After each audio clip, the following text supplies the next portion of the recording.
Então, compartilhar e conversar com vocês sobre um tema.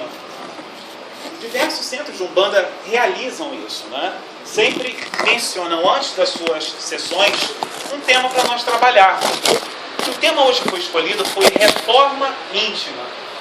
Um tema que há muitos, acho que desde o início do Espiritismo, do início das religiões, esse tema reforma íntima, ele é debatido, ele é conversado, ele é repensado. É interessante fazer essa exposição por quê? Porque não é só dentro de um centro de Umbanda que se fala sobre reforma íntima. Não é só dentro de um centro kardecista que nós falamos de reforma íntima. Dentro de uma igreja católica também, dentro de uma igreja evangélica também, no budismo também. Acreditem, até os ateus falam de reforma íntima. Por quê? Porque todos nós temos consciência, quando nós encarnamos nessa terra, a gente sabe que a gente vem com uma missão. Mas a gente sabe também que nós, quando encarnamos, dentro de nós, o nosso espírito vem com coisas para serem rearrumadas. As qualidades que você tem, que você vai aplicar aqui na Terra, mas também tem os defeitos que nós temos. Quando se fala em reforma íntima, normalmente as pessoas, nossa, de novo esse tema. Porque algumas pessoas expõem o tema reforma íntima na seguinte visão: você está aqui na Terra, você tem que ser quase um ser perfeito para praticar a reforma íntima. Mas a proposta nossa aqui na Tenda é mostrar para todos, para nós conversarmos, que a reforma íntima é possível ser feita, independente de você ser perfeito ou não. Nós não somos perfeitos. A gente ouve muito, ao longo das nossas vidas, diversos ditados. Por exemplo, pau que nasce torto nunca se endireita. Esse é um ditado que a gente ouve muito. Aquela música de Gabriela, na novela,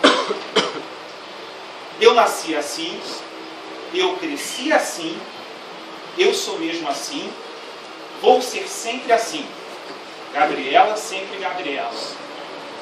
Quer queira, quer não, por mais que nós tenhamos o esclarecimento espiritual, a gente tem um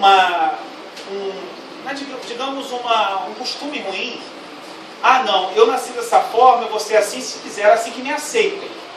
É dessa forma que eu falo, é dessa forma que eu me expresso com os meus irmãos, é dessa forma que eu falo dentro do meu trabalho, é dessa forma que eu falo com a minha família e dane-se o resto.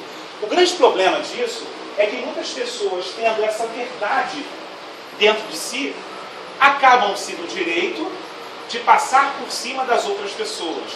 E justamente a reforma íntima vem pregar isso. Nós temos defeitos, mas nós temos que lutar para que consigamos melhorar esses defeitos. Conseguir melhorar os defeitos não significa que você vai ser uma pessoa perfeita, como eu acabei de falar. Você vai aprender a domar esses defeitos. A reforma íntima pode ser aplicada dentro de um centro, dentro de um seio familiar, dentro do seu trabalho. Quantas das vezes nós, numa discussão, nós preferimos ficar calados? Porque a gente sabe que senão vai dar algum problema. Isso é domar o defeito. Todos aqui sabem os defeitos que possuem. Desde que nós nascemos, e nós vamos continuar assim. Outra questão que falam também: você não muda as pessoas.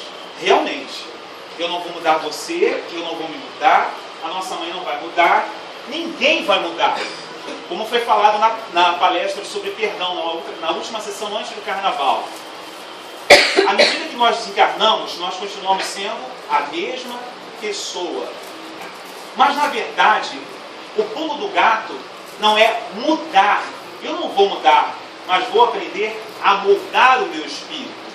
Quantas pessoas passam por essa experiência de moldar o espírito quando tem um problema na família, como foi o caso da sua irmã, que está ali, ela foi internada. Você não sentiu, Sheila, uma mudança com essa experiência que você teve? E muitas pessoas sentem isso. Quando uma pessoa perde um ente querido, ela sente uma mudança. E uma vez o vovô falou isso aqui, que é a nossa moldagem espiritual.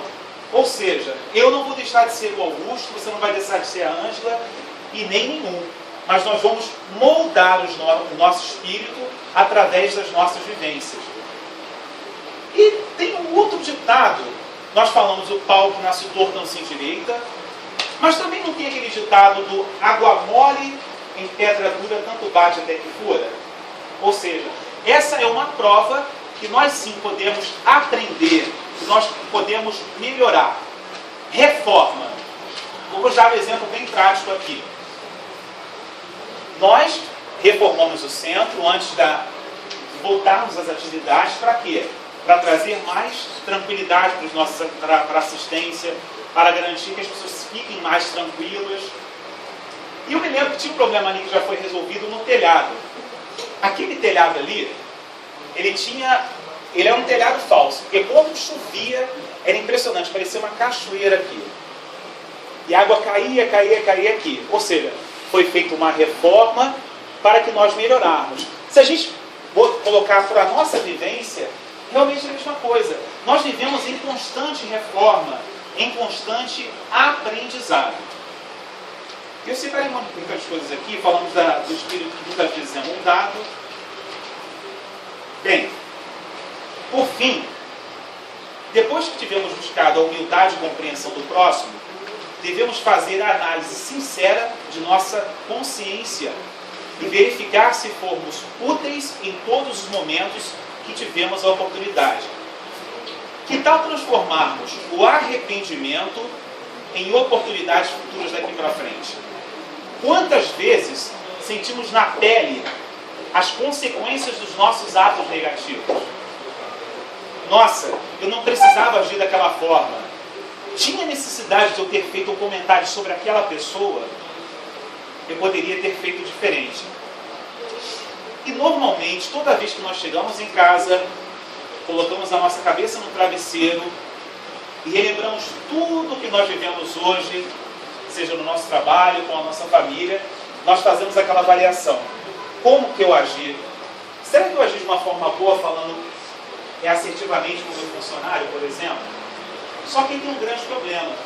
Porque quando a gente fala de reforma íntima, existe uma outra questão. Conhece-te a ti mesmo. Normalmente, muitas das vezes, a forma que nós achamos que nós somos, que nos apresentamos para todos, não é a forma que os outros nos veem. Isso a psicologia fala. E isso é muito importante.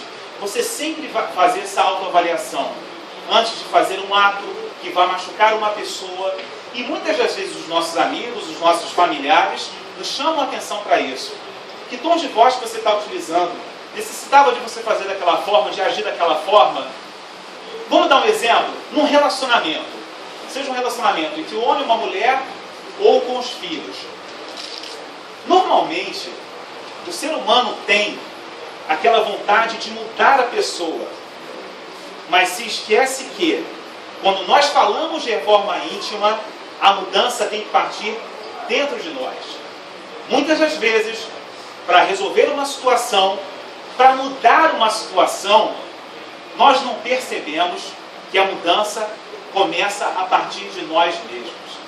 E a partir do momento que nós tivermos consciência que nós temos que melhorar os defeitos que nós temos para transformá-los em qualidade e fazer um somatório com mais qualidades e menos defeito, a gente começou a dar um passo para praticar a reforma íntima. A reforma íntima não é milagre, não é uma proposta de você de uma hora para outra, pronto, estou sem defeitos, não. Ao longo da nossa vida, nós vamos fazer a nossa reforma íntima. Falando de mudança, Juliana, quando a sua filha nasceu, muitos pais falam isso. A minha vida mudou. A sua vida deve ter mudado. Por quê? Fala. Qual a sua visão anterior e a sua visão hoje com a Julieta? Os meus objetivos antes eram depois que ela nasceu, uma visão diferente da vida. E você teve que se adaptar a uma situação que foi o nascimento da sua filha. Eu tive que ser mãe. Você teve que ser mãe, né? para você atingir os seus objetivos. Ou seja, foi uma forma de você se adaptar. Você continua sendo Juliana, a mãe pequena da casa, a jovem, que faz as coisas que você fazia, a sua forma de pensar. Essa sua forma de pensar, você vai levar para a sua vida para a eternidade. Mas você, a partir do momento que teve a sua filha, você teve que se mudar. Você teve que fazer uma reforma íntima em você para você assumir essa situação. Ou seja, você teve que se permitir a mudar. Então, esse é um exemplo também de reforma íntima. Que a gente tenha consciência que essa reforma íntima é uma reforma constante, como se fosse uma manutenção que você tem que fazer do seu espírito para o resto da vida. Continuaremos sendo o que somos, mas a gente tem que sempre procurar aperfeiçoar. Quando eu dei o exemplo do telhado, que caía água, parecia uma cachoeira, o telhado foi arrumado. Se nós perguntarmos aqui, qual é a proposta da tenda, além do telhado? O que você falaria, mãe? Construir um segundo teto, construir uma sala lá atrás, que vai ser a nossa biblioteca, garantir mais tranquilidade para os nossos visitantes, né? Todas as ações que nós fazemos aqui dentro é pensando o quê? Consertar e expandir. Ou seja, a reforma íntima tem o intuito de consertar, de ajudar nos defeitos que nós temos que nos moldar, mas também expandir. Então, quando nós falarmos de reforma íntima, não pense no quesito perfeição. Pense numa coisa que nós temos que melhorar dentro de nós, para que nós possamos evoluir, para que nós possamos expandir. E para finalizar, eu separei uma letra de uma música muito legal, que é do Sérgio Brito, que foi cantada pelo grupo Titãs, que fala, o nome da música é Epitáfio, claro que quase todo mundo aqui conhece. Diz o seguinte: devia ter amado mais, ter chorado mais, ter visto o sol nascer, devia ter arriscado mais e até errado mais, ter feito o que eu queria fazer, queria ter aceitado as pessoas como elas são, queria ter aceitado as pessoas como elas são. Vocês já repararam que a gente sempre não aceita as pessoas, quer que as pessoas se moldem no nosso mundo? Não é verdade?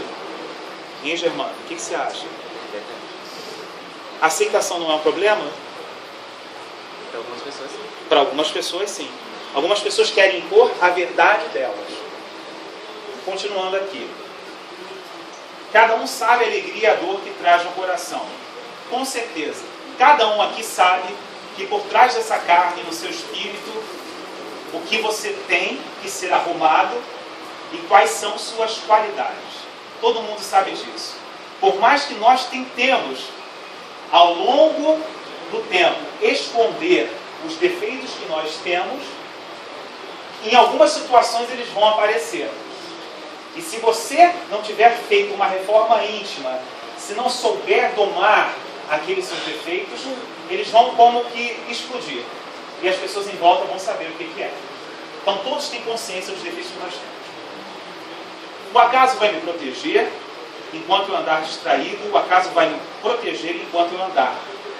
Devia ter complicado menos, trabalhado menos, ter visto o sol se pôr, devia ter me importado menos com problemas pequenos, ter morrido de amor. Queria ter aceitado a vida como ela é. A cada um sabe a alegria e tristeza que é. E essa é a letra de Epitáfio. A mensagem que fica aqui nessa prédica é a seguinte: nunca desistamos de nós mesmos. Nunca sejamos tão arrogantes ao ponto de impor só a nossa verdade perante as pessoas. Sempre tenhamos sensibilidade ao falar com os outros. E sempre procuremos fazer uma avaliação do que nós somos. E o principal, aprender a ouvir. Seja de um amigo, seja de um pai, seja de um filho. Que muitas das vezes essas pessoas dão dicas para você no que você precisa melhorar. E muitas das vezes você, com a sua própria verdade, com o seu mundo, você não aceita essas dicas.